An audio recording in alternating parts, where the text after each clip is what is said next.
There are a couple people I want to acknowledge. First of all, you've got one of the finest senators and public servants in the country in North Florida.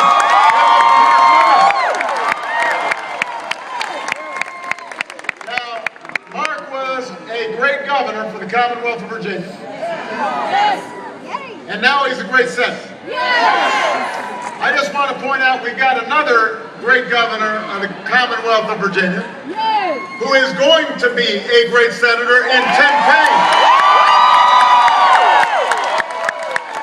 We are thrilled to have them both with us today. I want to thank Mayor David Bowers,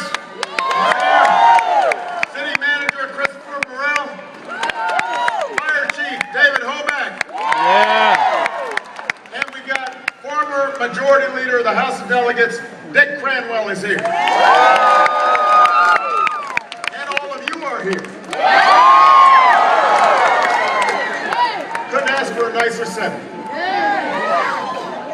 It is beautiful flying in to Roanoke.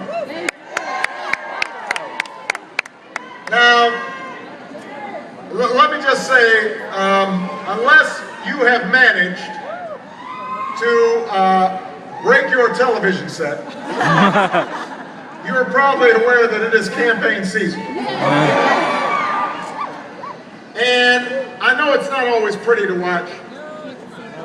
You know, we're seeing more money flooding into the system than ever before. More negative ads, more cynicism. A lot of the reporting's just about who's up and who's down in the polls, instead of talking about the things that matter in your day-to-day life.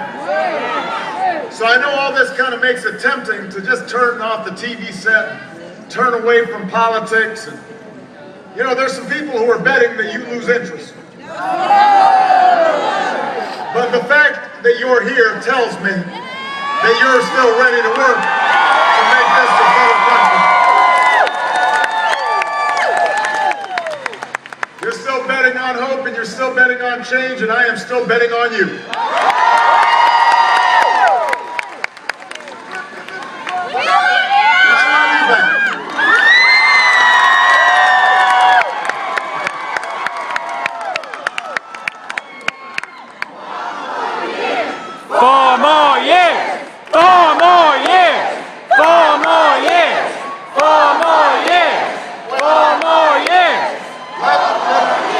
Let me just say this.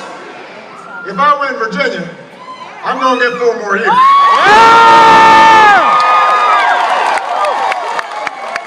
That I can say with some confidence. And the reason you're here tonight is because no matter how petty and small politics seem sometimes, you recognize that the stakes could not be bigger. In some ways, the stakes are even bigger now than they were in 2008. Because what's at stake is not just 2 people or 2 political parties. What's at stake is a decision between 2 fundamentally different views about where we take the country right now. And the choice is up to you. Now, this is my last political campaign. No, it's true. There's a term limit for presidents. You get 2. So no matter what happens, this will be my last campaign, and it makes you nostalgic sometimes. And I started thinking about some of my first campaigns when I was traveling across Illinois. And, you know, Illinois is a big state, and it's got big cities like Chicago, and it's got small towns, and it's got rural areas and suburban areas, and you meet people from every walk of life, black, white, you know, Latino, Asian, Native American. You stop in VFW halls, you stop in diners, you go to churches, you go to synagogues. You know, wherever you go, you're going to have a chance to meet people from different walks of life. And when I think about that first campaign, what strikes me is no matter where I went, no matter who I was talking to, I could see my own life in the life of the people whose vote I was asking for. You know, so I'd meet an elderly vet, and I think about my grandfather who fought in World War II, and my grandmother worked on a bomber assembly line during the war. And I think about how, when my grandfather came back home, because of this country, he was able to get an education on the GI Bill. Yeah! They were able to buy their first home using an FHA loan. And then I'd meet a single mom somewhere and I'd think about my mom. I never knew my dad. And he left when I was just barely a baby. And so, you know, my mother didn't have a lot of money, and she was struggling. She had to go back to school, raising a kid, later raising my sister. She had to work while she was in school, but despite all that, because she was in America, she was able to get grants and scholarships, and her kids were able to get grants and scholarships, and they could go as far as their dreams could take them. And then I talked to, you know, some working folks, and I think about Michelle's family. You know, her dad, who was blue collar worker, worked at a water filtration plant in Chicago, and her mom was a secretary.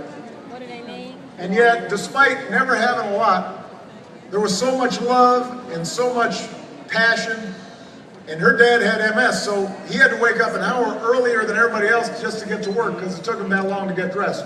He could barely walk, but he never missed a day's work, because he took pride in the idea that, you know what, I'm going to earn my way and look after my family.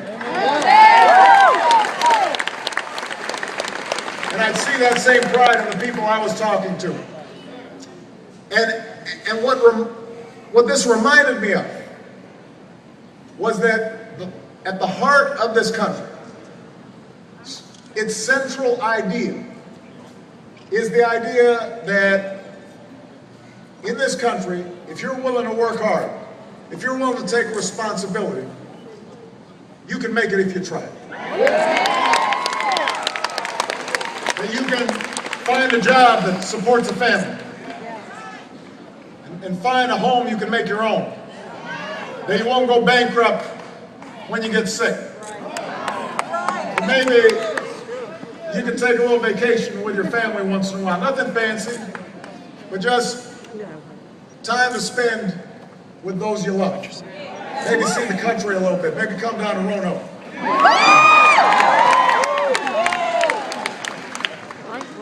That your kids can get a great education. And if they're willing to work hard, then they can achieve things that you wouldn't have even imagined achieving. And then you can maybe retire with some dignity and some respect, and be part of a community and give something back. That's the idea of America. It doesn't matter what you look like. It doesn't matter where you come from. It doesn't matter what your last name is. You can live out the American dream. That's what binds us all together. Yeah!